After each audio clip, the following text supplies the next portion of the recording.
Good evening and welcome to today's Tropics for Saturday, June 6th, 2020. Please note I'm not a meteorologist and this video is just a collection of my thoughts and opinions about the storm I'm talking about.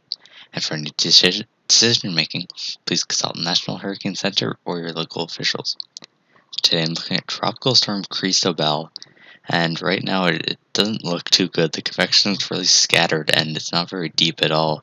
And until now we've had the circulation center become exposed, and National Hurricane Center has even said it almost looks subtropical because it's very broad, it's very large. Like circulation takes up the entire floater. You have winds trying to curve more to the southwest, along with the circulation on the very southeastern corner, and you have northeastern winds uh, on the northwestern corner of the floater. So the circulation takes up the entire thing, and luckily the circulation is so large and broad and kind of disrupted from its time over land that doesn't seem that it's going to uh, be able to strengthen very significantly before it makes landfall. The infrared imagery pretty much says the same thing. Cristobal just can't really have or fire off that much convection.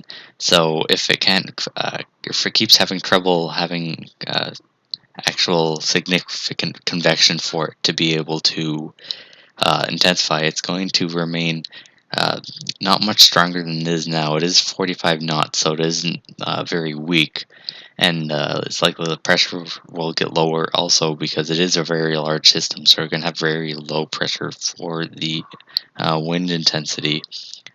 However, it looks like it won't be able to strengthen all that much again if it doesn't generate more convection than we are seeing right here.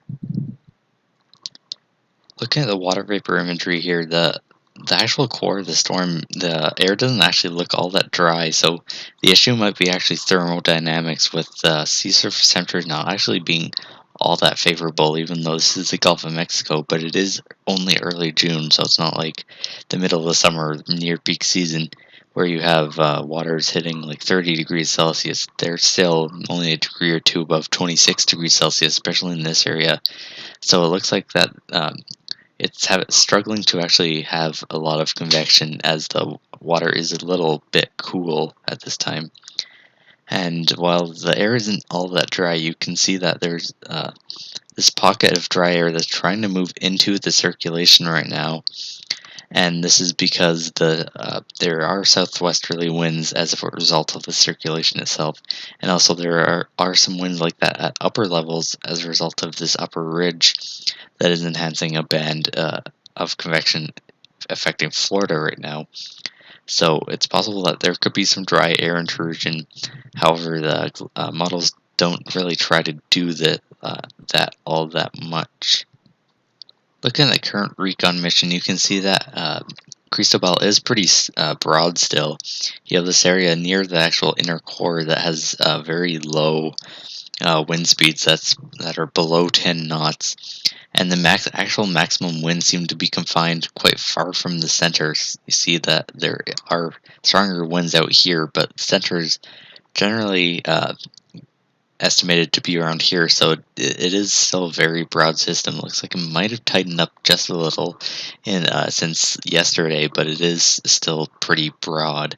And again, this and the large size will keep it from actually intensifying significantly with respect to the wind speeds.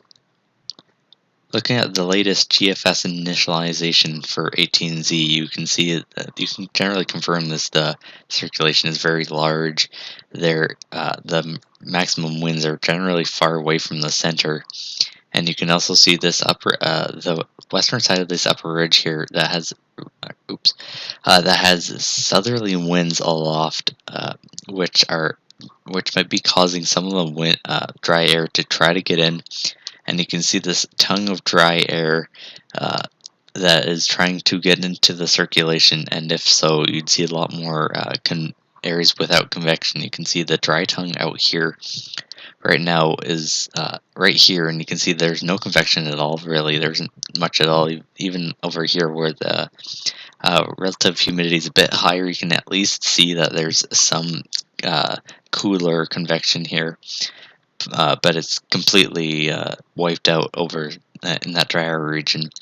And it's possible it gets in, but models seem to say that it won't quite do that. Instead, it'll get a little bit more symmetrical in terms of the in terms of the relative humidity, but it is possible that it won't look all that organized still. And you can see that there's also this band of higher relative humidity off to the east, so it's likely it'll have a lot of impacts outside this area. And it does look like it will still be broad and it won't be all that strong. So it doesn't look like this will be a huge wind threat.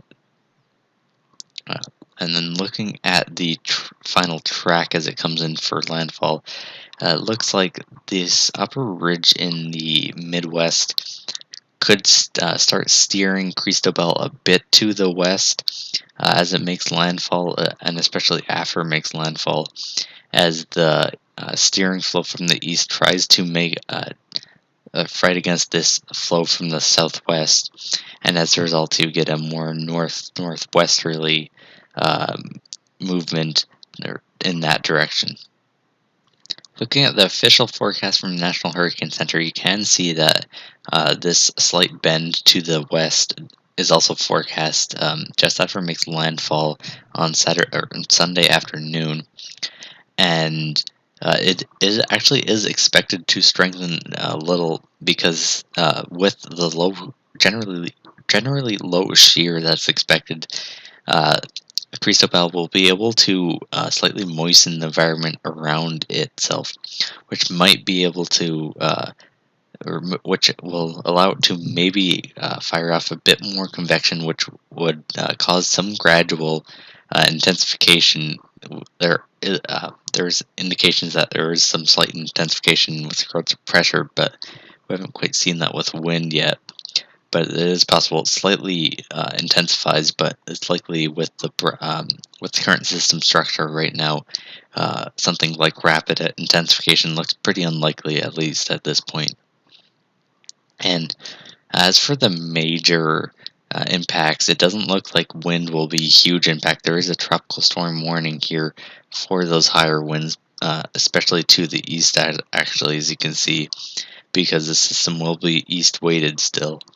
But the main impacts will be flooding near the coasts as a result of heavy rain, which also will cause some flooding inland too, possibly, depending on how low-lying you are. But also some surge, because this is a very large system and it's carrying a lot of water, so you'll have a high surge, especially in areas where water tries to funnel in. So given how large the system is, even though it's likely to make landfall over Louisiana, you are having some modest surge even as far west or as far east as Florida.